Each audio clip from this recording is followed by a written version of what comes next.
Hey guys, Figure-Boi here, back on another review, and today I thought I'd do an Incredibles reflection video. So let's start this off with the main original poster that must have came out back in 2004 or something like that for the film. Classic. I'm considering rebuying Incredibles on Blu-ray along with some other films, considering this is probably one of my favourite Disney Pixar films, along with Toy Story and that, which I'm also planning on getting on Blu-ray. I've just noticed that Edna E. Mode is in the corner of the poster, same as the original DVD. So Brad Bird is the director. You may know him from The Simpsons and stuff like that. But yeah, he's really good with this. Definitely a great writer because I love The Incredibles. I'm just waiting for the next picture to come up because I do this as a speed thing. Right. Saul Goodman and Matilda selectively voice Mr. Incredible and Violet. If you didn't know that, you know now. So yeah, pretty good. The bloody mask that I wore a lot of these masks on my bloody birthday, one of my birthdays ages ago, with the Harry Potter Bouncer Castle, but now I like it for other reasons, as in The Incredibles and stuff like that. Mr. Incredible is the main character in the film. It's just your generic superhero guy. Design, but he's brilliant, just absolutely amazing, probably one of the best characters in the film. So yeah, he's the dad of the family, if you didn't know. And he's known as Mr. Incredible. There you go. Well, obviously I just stated that. Elastigirl, his sexy wife. Brilliant. I'm just going to comment on the actual symbol, the eye, before I repeat myself for some reason. I don't know. But anyway, she's a bit like Mr. Fantastic. She's even got the same pose as Mr. Fantastic. She's a sexy version. I had a massive crush on Violet when I was younger. But obviously now I see her as a stick figure emo thing. It's still a great character, but she's very, Dash. Right.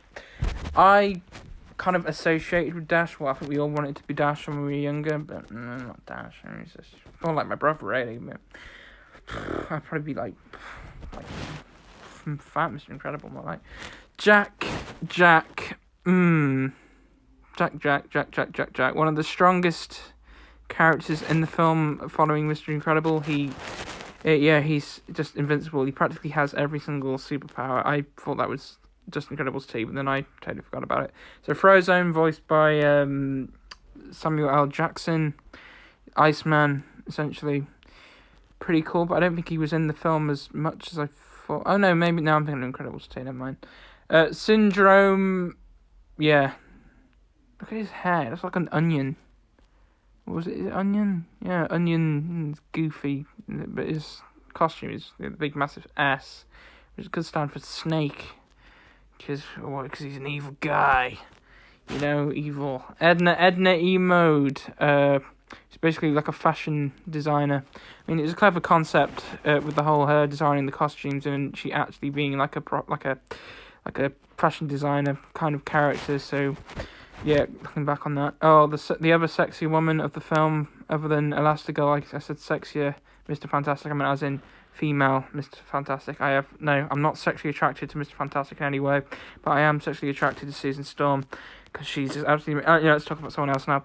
Mr. Incredible. So at the start of the film, we're talking about him at the beginning. Basically when he was like a mainstream superhero, and just. Generic, I keep calling him generic. He's not generic. I mean, well, sort of generic, but I don't know. I keep just saying generic, but anyway, this guy basically looks up to him, and Mr. Incredible keeps snaking him, going back to the snake aspect, even though technically Mr. Incredible was the snake in this context. So he's basically angry. I guess he was a tech expert. Right, Mr. Incredible sued. Well, quite controversial figure. Mr. Incredible ends up being.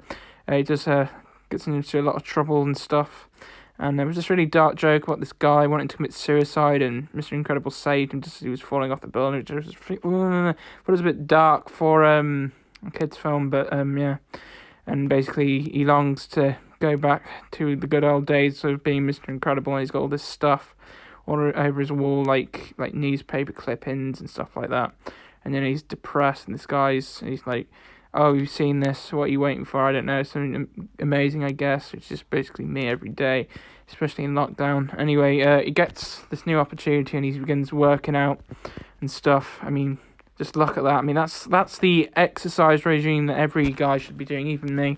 And then cutting to the other members of the family. So Dash gets in trouble at school. Coincidence? I think not.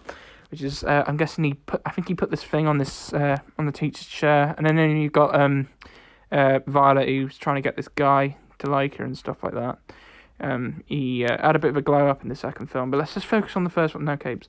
Right, yeah, Cyclops, Mr. Incredible ends up in a cave at some point after he turns out things are a bit dodgy and shifty than he expected with this new opportunity, and then Elastigirl comes looking for him, and then Edna Emo designs this completely new suit, the amazing suit, but I think I preferred it first. No, I don't know which suit I preferred. I don't know if I preferred the first or second. Anyway, she, and there was this thing where she was checking herself out in the mirror, but you'll see that in a minute. And, or a reflection. Yeah, here it is. I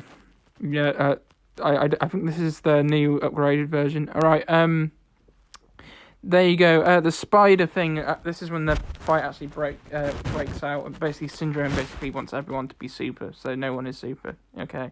And where's my super suit? Which I think Samuel L. Jackson's wife actually voiced the actual wife of Frozone in this as well, so that's pretty good. And obviously, Syndrome is defeated, and it ends up chopped to pieces in a plane. But obviously you don't see that because that's a kids' movie. But if it was 4D, you could have blood splattered all over the screen. And the Underminer at the sports game. The Underminer!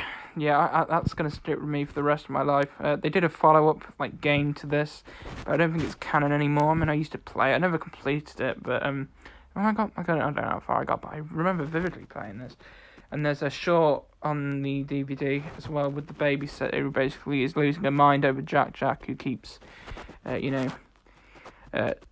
and then anyway, Incredibles 2, didn't think it was as good as the first one. Looking at Edna E mode on the poster then. Anyway, and to go with the pop vinyl element, these were the original pops that they did. I had a chance to get Mr. Incredible at Worlds Apart ages ago. Anyway, still need a new Edna E mode and Syndrome to be made.